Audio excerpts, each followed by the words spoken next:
Welcome, everyone. I'm excited to kick off this journey toward becoming a more effective communicator. Today, we're exploring the fundamentals of active listening. This is a crucial skill that can boost your academic success, enhance your professional growth, and help you build stronger, more meaningful relationships. Over the course of this unit, we'll look at key strategies, engage in practical exercises, and develop the tools to truly understand and respond with intention. Let's get started. In this slide, we see that different listening modes are appropriate for different contexts. For example, sometimes we just need to be aware of sound in the background, which requires minimal cognitive effort and limited retention of information. This is what we call background awareness of sound, or passive listening. It's useful for creating safe spaces for dialogue, building trust, and showing empathy, especially when acknowledging someone's feelings and experiences. Active listening, on the other hand, involves paraphrasing to confirm understanding and truly engaging with the other person's emotions and perspectives.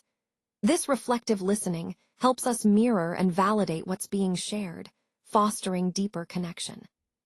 Then there's critical listening, where we draw well-reasoned conclusions, question assumptions, identify logical fallacies, and evaluate arguments and evidence. This mode is essential for analyzing information carefully and making informed judgments. The key takeaway here is that effective communication isn't one-size-fits-all. Each mode of listening serves a specific purpose and requires different skills. Mastering all three allows us to adapt our approach based on the situation, the purpose of the conversation, and the needs of the other person. Understanding these distinctions helps us become more versatile and intentional listeners, which is vital for meaningful interactions. Let's take a moment to recognize and acknowledge the emotions underlying the words being spoken. It's important to notice not only what is being said, but also the tone, pace, and intensity. This helps us understand how the speaker truly feels about the message. Emotional awareness is a key part of active listening because it allows us to connect on a deeper level. Next, I want to emphasize the value of reflecting on what you've heard before responding. This can involve asking clarifying questions, paraphrasing key points, or providing feedback that shows you genuinely understand and consider the speaker's perspective. This thoughtful response demonstrates your engagement and respect. It's also crucial to resist the urge to formulate responses while others are speaking. Instead, stay curious and open-minded.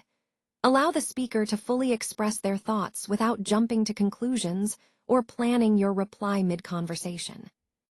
In addition, nonverbal engagement plays a vital role. Use body language to show you're present, nod occasionally, lean forward slightly, keep an open posture, and use facial expressions that reflect understanding and empathy. These cues reinforce your attentiveness. Finally, eliminate distractions and focus completely on the speaker. Put away devices, maintain eye contact, and orient your body toward them. This signals genuine interest and helps you fully absorb what's being communicated. Remember, research shows that active listening can improve retention by up to 60% and greatly enhance relationship quality, both personally and professionally. Active listening is much more than just hearing words. It's a dynamic, intentional process that engages your mind, body, and emotions. When you demonstrate your engagement through multiple channels, you create an environment where meaningful communication can truly flourish. Remember, overcoming these obstacles to effective listening requires practice, self-awareness, and a strong commitment. The first step is to identify which barriers most commonly impact your ability to listen well. Once you know what's holding you back, you can develop specific strategies to address those issues in your daily interactions. For example, pretending to understand when you're actually confused can lead to misunderstandings later on, so it's better to ask clarifying questions. Focusing too much on details might cause you to miss the main ideas of what's being communicated. Sometimes, we jump in with unsolicited advice before someone has finished speaking, which can derail the conversation. Interrupting before others finish is another common habit that undermines effective communication. Many of these barriers are learned behaviors, things we've picked up over time that can hinder our listening. Poor listening habits, cultural differences, prejudgments about the speaker or topic, emotional triggers, and defensive responses all play a role.